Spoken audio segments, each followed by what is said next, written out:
The steady, rhythmic ticking of the wall clock inside the oncology consultation room felt like a slow, clinical countdown measuring the remnants of my sanity. Outside the high, arched windows, the gray autumn rain of Charlotte, North Carolina, beat a relentless, depressing rhythm against the glass, blurring the distant outline of the city's banking district. I sat perfectly still on the edge of the stiff leather chair, my fingers tightly interlaced to conceal the visible tremor running through my hands, my breathing shallow and calculated. For 2 long, agonizing years, my life 37-year-old Julia Henderson had been an unbroken landscape of profound, suffocating grief. My husband, David, the only man who had ever truly seen my soul and fiercely protected my boundaries, had been violently torn from my world by a sudden, catastrophic cardiac event. In the wake of his passing, I had completely buried myself within my high-pressure role as a corporate marketing director, logging 80-hour weeks and managing multi-million-dollar digital campaigns just to numb the hollow ache in my chest. I truly believed that the absolute nadir of my personal tragedy had already been reached, that the universe had extracted its maximum toll from my spirit. But as the senior surgeon slid a series of high-contrast MRI scans onto the illuminated light board before my eyes, a terrifying new nightmare laid itself bare. A massive, aggressive abdominal tumor had quietly woven itself into the deeper tissue of my midsection, requiring an immediate, highly complex and dangerous surgical extraction.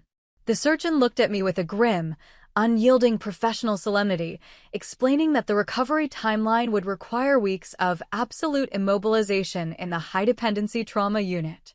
I felt an icy, paralyzing weight settle directly over my lungs, a primitive terror of the upcoming physical erosion and the absolute vulnerability of the operating room. Yet, as I sat in the quiet shadow of that diagnosis, the true horror of my situation did not stem from the medical prognosis or the cold sting of the hospital antiseptics. It stemmed from the absolute certainty that I was completely isolated, trapped in a family structure that viewed my mounting tragedies not with human empathy, but with a cold, predatory opportunism.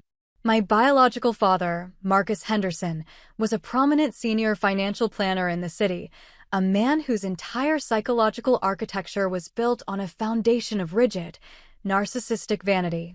Marcus measured the absolute worth of a human being exclusively in percentage returns, corporate titles, and the superficial prestige of his country club social registry. Beside him stood my younger sister, Diana, a highly aggressive, superficial luxury real estate agent who lived for the illusion of wealth on social media feeds and premium lifestyle apps. For decades, Marcus and Diana had operated as a closed, parasitic alliance within our household, treating my achievements as a communal resource to be plundered while completely insulating Diana from any form of real-world accountability. When David passed away, my father didn't offer a single beat of parental comfort. He immediately demanded to know if the life insurance policies had cleared and if I intended to liquidate our shared marital assets to invest in his firm. When I drew a strict, unyielding boundary around my grief, blocking their access to my financial profiles, their superficial warmth instantly mutated into a sharp, weaponized hostility. They branded me as the selfish, ungrateful daughter, an isolated corporate drone who looked down on her struggling family simply because I maintained a pristine, independent credit status. Now, facing a life-threatening medical crisis that required my immediate, unconscious submission on a hospital operating table, I knew with absolute certainty that they would look at my vulnerability as a perfect commercial window. The sterile, blinding glare of the hospital pre-op holding bay felt like an explicit preview of the absolute vulnerability that awaited my body under the anesthesia. My father and Diana had arrived 30 minutes before the scheduled surgery, their presence in the small curtained cubicle radiating an unstable, frantic energy that immediately made the tiny hairs on my arms stand up. Marcus stood at the foot of my bed, his tailored wool blazer completely out of place against the clinical equipment, his fingers restlessly tapping against the handle of his leather briefcase. Diana was sitting on the vinyl guest stool, her face perfectly made up for a day of listing luxury properties, her eyes darting continuously toward my hands with a sharp, calculating intensity. You need to stop letting your anxious paranoia control your decisions, Julia, my father declared, his voice a low, patronizing rumble that carried the unyielding arrogance of a financial planner accustomed to commanding compliance.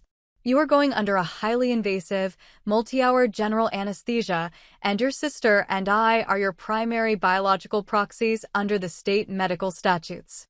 It is completely irresponsible that you have refused to grant us administrative master access to your residential keys and your private digital file vaults while you are incapacitated. If something goes sideways on that operating table, your sister needs to be able to secure your estate documents without dealing with the corporate red tape of your banking firms. Diana leaned forward, a synthetic, weaponized sweetness dripping from her tone as she reached out to lightly touch the edge of my hospital blanket. Exactly, Julia. We are only thinking about your absolute protection and the stability of your household assets, Diana purred, her gaze locking directly onto the ring finger of my left hand. You shouldn't even be wearing that heavy jewelry into a major surgical theater anyway. The nurses said it's a severe compliance hazard for the electrical monitoring equipment.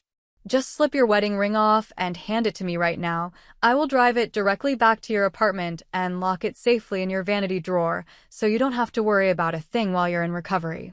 I looked down at my left hand, where the physical manifestation of David's eternal devotion glistened brightly under the harsh fluorescent lights of the holding bay.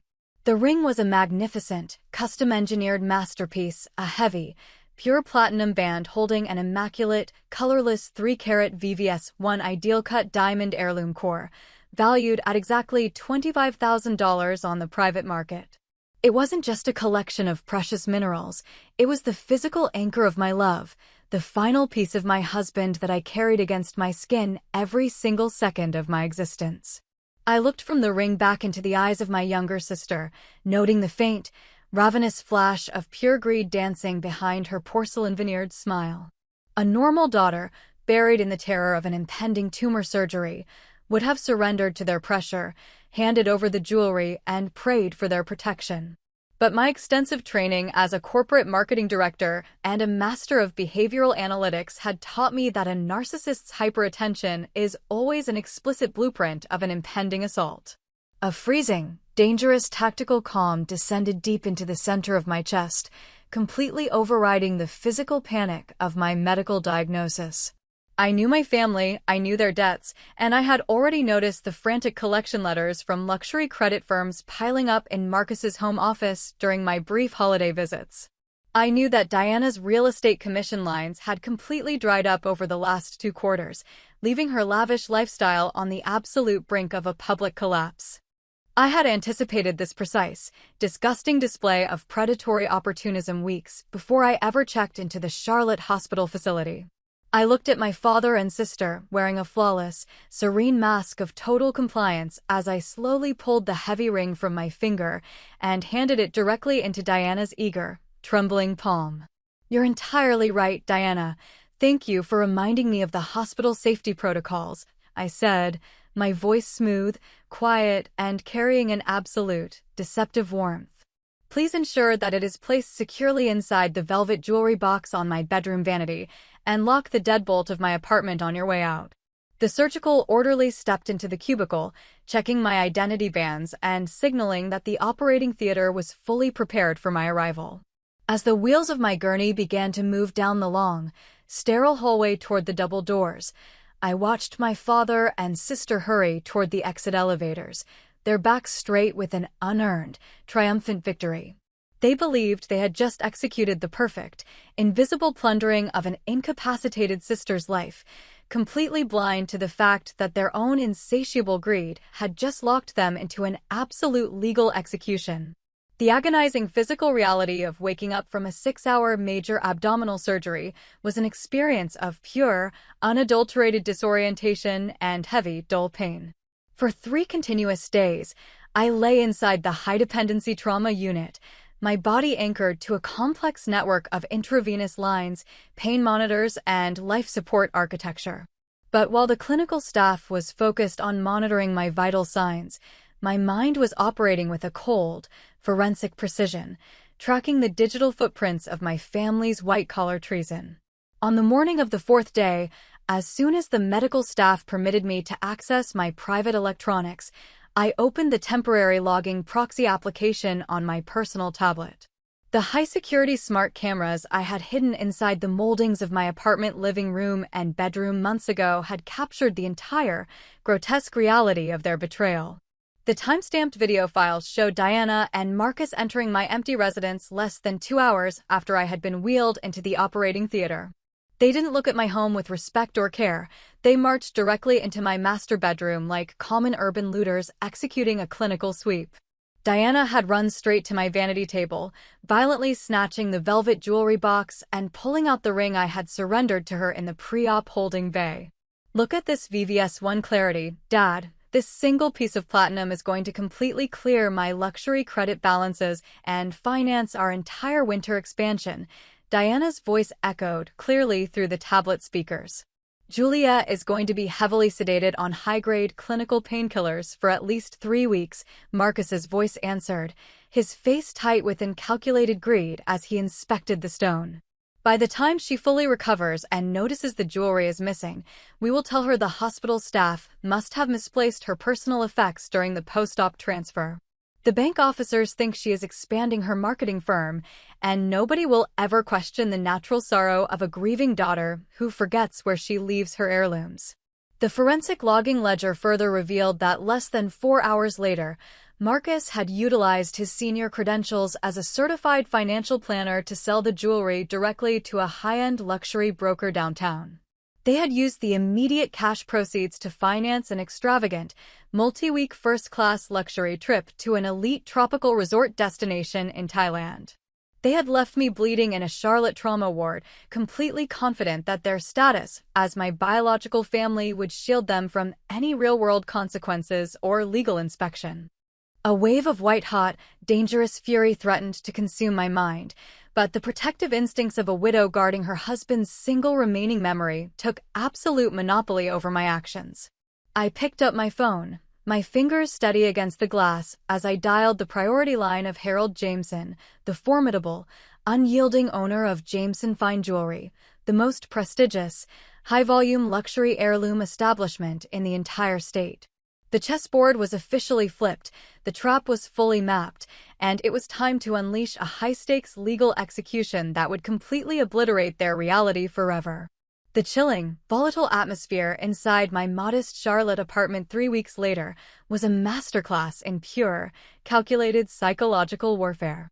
I sat calmly on the edge of my plush sofa, a fresh cup of hot chamomile tea resting securely between my fingers, my posture entirely upright and fully validated despite the medical binders resting on my side table. The front door opened with a sharp, arrogant swing, and my younger sister, Diana, stepped into the living room, her skin heavily tanned from the tropical sun of Phuket, her arms buried under several high-end designer shopping bags. Behind her walked our father, Marcus, his face radiating an unyielding, smug arrogance as he checked his platinum watch face and tossed his leather briefcase onto my dining table. They had just returned from their stolen luxury vacation, and their presence filled the small space with an insatiable, toxic entitlement that made the air feel instantly heavy. "Oh, you're finally out of your hospital gown and looking somewhat civilized, Julia," Diana preened, her synthetic voice dripping with a mocking amusement as she dropped her shopping bags onto my clean rug. "You honestly missed the most magnificent experience of the season. We were staying at an elite $1,200 a night private villa resort in Thailand with our country club partners. The spa treatments were completely divine, the yacht excursions were absolutely breathtaking, and it was exactly the kind of high society relaxation our family deserved after dealing with the stress of your medical crisis." Marcus leaned against the wall, his jaw tightly clenching as he leveled a stern, condescending glare directly at my serene, unbothered expression. "Your sister is right, Julia, and you should be profoundly grateful that we managed the structural stability of this family name while you were incapacitated," my father declared arrogantly.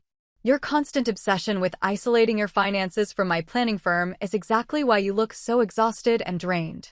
By the way, Diana mentioned that the hospital nursing staff apparently misplaced your wedding ring during your post-op transfer. It's a tragic loss, of course, but you really shouldn't have been so careless with an asset of that magnitude. I took a slow, deliberate sip of my chamomile tea, a soft, calm smile spreading across my lips as the grandfather clock in the hallway ticked steadily like a countdown. I looked directly into my sister's eyes, noting the absolute lack of shame or human empathy in her features, before I offered a smooth, level reply. The resorts in Thailand sound truly spectacular, Diana, and I am glad you managed to enjoy such an expensive cushion while I was surviving my tumor extraction, I said softly. But you shouldn't worry about the hospital staff misplacing my wedding ring, because the ring you took from my vanity box was never an asset that belonged to David's estate. Diana's smile froze instantly on her face, her eyes narrowing into cold, razor-sharp slits of sudden suspicion as she stepped toward the sofa. "What the hell are you talking about, Julia?" she hissed, her voice dropping an octave into an aggressive pitch. "I personally took that ring from your finger in the holding bay." Before I could even answer her panic, the front doorbell of my apartment was violently rattled by a heavy, thunderous pounding that cut through the room like a physical shockwave. The sudden movement caused my father to jump back from the wall, his face turning a slight shade of pale ash as the heavy wooden door was pushed open from the outside. Storming into the center of my living room with a rigid, furious discipline was Harold Jameson, the elite billionaire owner of Jameson Fine Jewelry, his face a mask of pure, unadulterated white-hot rage. He was flanked by 3 uniformed officers from the Charlotte Police Department and a senior detective from the state white-collar fraud division who immediately stood blocking the exit thresholds. Harold Jameson marched directly to the dining table, violently slamming a heavy, velvet-lined forensic display box onto the polished wood right next to Marcus's briefcase. Inside the box rested the exact ring that my father and sister had stolen from my bedroom vanity, the glistening, brilliant 3-carat stone that they had proudly sold for thousands of dollars weeks prior. Are these the 2 low-level financial parasites who executed this disgusting white-collar treason, Miss Henderson? Harold Jameson roared, his voice booming through the silent room with an immense, terrifying authority. "Marcus Henderson, your credentials as a certified financial planner are officially dead in this state, and your daughter's real estate banner is going to be violently torn to pieces by morning." The sudden transformation from unyielding arrogance to blinding, suffocating panic on my father's face was a magnificent, brutal domino effect to behold. "What is the meaning of this intrusion, Mr. Jameson?" my father stammered, his voice instantly dropping into a weak, unstable pitch as he backed away from the uniformed police officers. "I am a senior financial partner in this city. I sold you an authentic, certified VVS1 ideal cut diamond heirloom from my family's private collection. The transaction papers were fully notarized. You sold my firm a worthless, $300 piece of industrial cubic zirconia glass masquerading as a high-end investment asset, you pathetic thief." Harold Jameson shouted, his fist violently crashing onto the table. 2 weeks ago, my establishment sold this exact ring to one of our most prominent, high-society international clients, the wife of a federal circuit court judge, for $35,000. When her private insurance underwriting firm executed a mandatory, high-fidelity microscopic appraisal sweep to clear the asset registry, their lasers instantly detected that the entire diamond core was a complete counterfeit. The stone possesses a 0% crystal dispersion rating, the platinum branding stamps are a sophisticated laser forgery overlay, and the matching GIA certificate you provided was systematically altered using a digital editing software. You have used your position as a financial planner to execute a massive, multi-thousand-dollar commercial grand larceny and felony fraud against my luxury brand. And my corporate legal board has already filed the formal affidavits for your immediate prosecution." Diana let out a sharp, horrified shriek of pure psychological collapse, her designer shopping bag slipping from her fingers and crashing onto the floor as her entire body began to violently shake with terror. "Julia, tell them it's a mistake. Tell them you gave us the real ring." Diana screamed hysterically, her weaponized, arrogant confidence completely dissolving into a frantic, desperate weeping as she looked at the uniformed police officers. "We are your family. You cannot let them arrest your own father and sister over a piece of jewelry paperwork. Call the prosecutors right now and withdraw the statements." I stood up slowly from my plush sofa, my movements calm, programmatic, and entirely graceful as I took complete, supreme monopoly of the room. I didn't offer her a single flicker of human emotion, and I didn't raise my pitch to match her hysterical performance. Instead, I reached into my blazer pocket and pulled out a clean, blue-sealed safety deposit receipt from a premier global banking vault. I slid the paper quietly across the table, the text stopping directly in front of my father's sweating, trembling hands. The real ring David purchased for $25,000 was never placed inside my apartment vanity box. Diana, I said, my voice carrying an absolute, freezing peace that silenced her cries completely. 6 months ago, when I first noticed our father looking at my jewelry with greedy eyes and tracking my estate files, I quietly initiated a total asset decoupling strategy.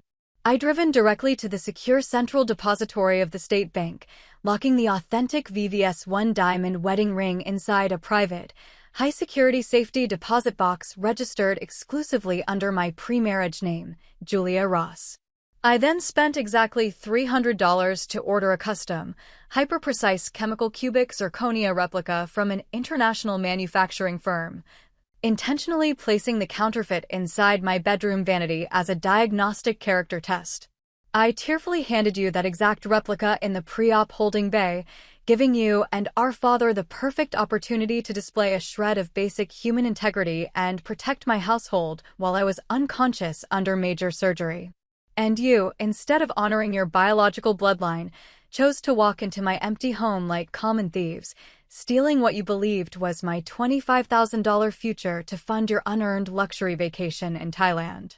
You didn't just steal from an incapacitated sister. Your insatiable greed blinded you so completely that you failed to execute a basic jewel appraisal before you sold the counterfeit to a billionaire broker, walking straight into a closed-loop federal fraud indictment. The lead white-collar detective stepped forward, his face a mask of pure, unyielding clinical ice, as he pulled 2 pairs of heavy steel handcuffs from his tactical utility belt. Marcus Henderson and Diana Henderson, you are officially under arrest under the authority of the state prosecutor's office, the detective announced, his voice clear and resonant. You are being charged with multiple felony counts of grand larceny, commercial identity forgery, and criminal conspiracy to execute high-value white-collar fraud. The paper trail is entirely complete. The hidden smart camera videos from your daughter's bedroom have already been validated by our tech units, and your corporate banking lines have been frozen effective 20 minutes ago.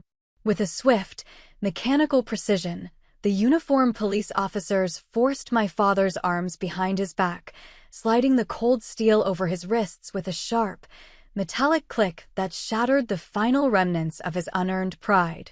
Diana burst into a loud, frantic screaming as she was forcefully turned toward the door, her manicured fingers scratching against the wood as the officers led her down the apartment hallway in full view of the local neighborhood cameras.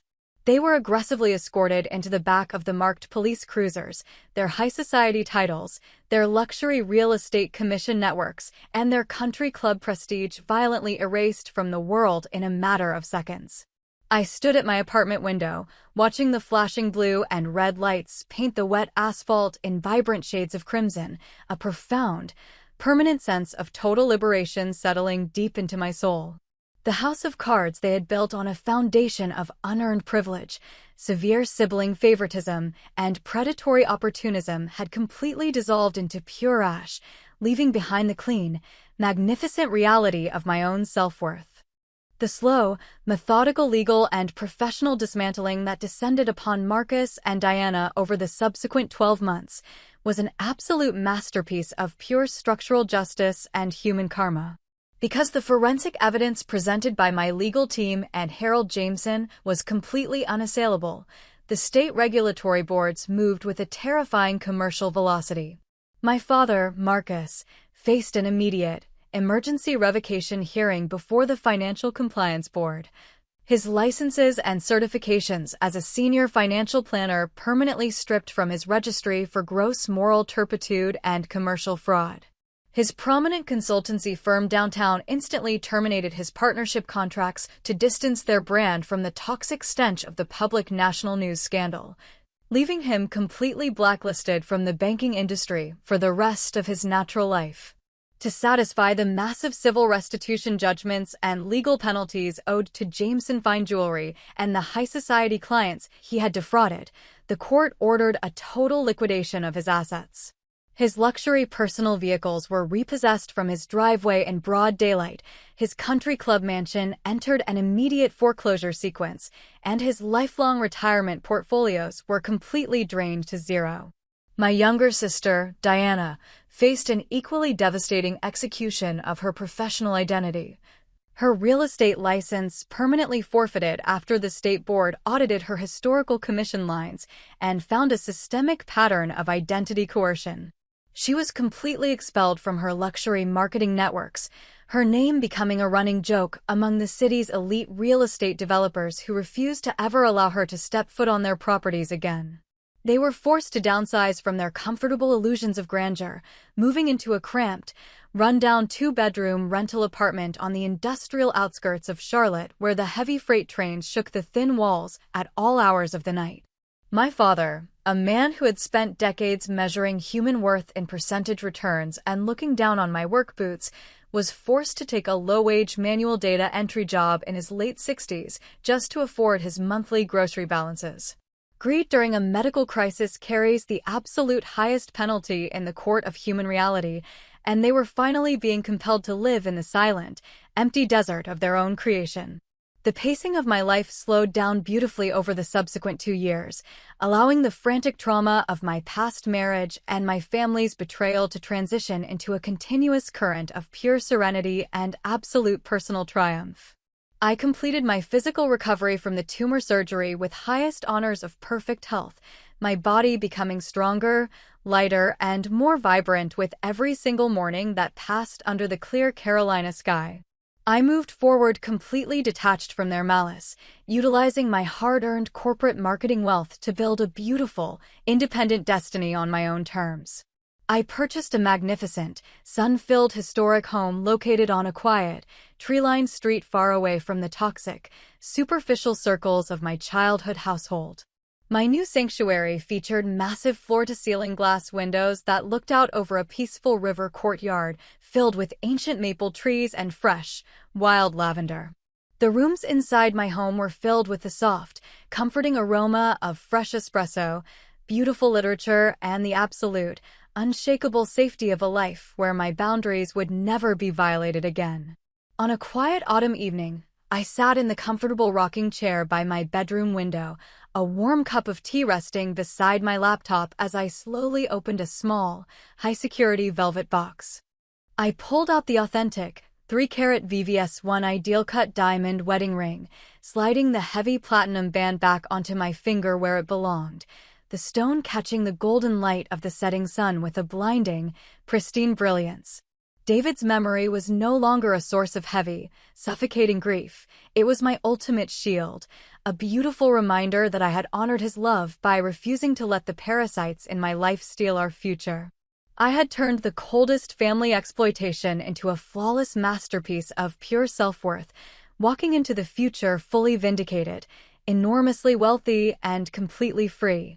If you are listening to this story right now, and you are the child, the partner, or the dedicated worker whose silence and relentless sacrifices have been systematically weaponized by the parasites in your home, hear me clearly.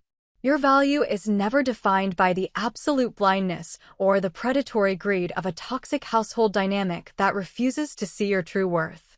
Strength does not mean enduring financial fraud, emotional neglect, or identity theft for the sake of a fake family peace that only serves the thieves in your world. True power is born the exact moment you stop begging for the validation of people who trade love for currency, and you begin to use your own brilliant mind to establish unbreakable walls around your future. My criminal karma counterstrike was a beautiful achievement, a complete deployment of forensic strategy that permanently protected my husband's legacy from the hands of white-collar traders. But the true victory, the one that allowed me to look into the mirror every single morning with a peaceful, confident smile, was the absolute freedom of knowing that I am more than enough. Home is not a geographic structure defined by a shared surname, a genetic code, or the toxic obligation to sacrifice your youth for people who treat your existence like a convenience. Home is where your boundaries are treated as absolute, where your hard work is genuinely honored, and above all else, home is where you are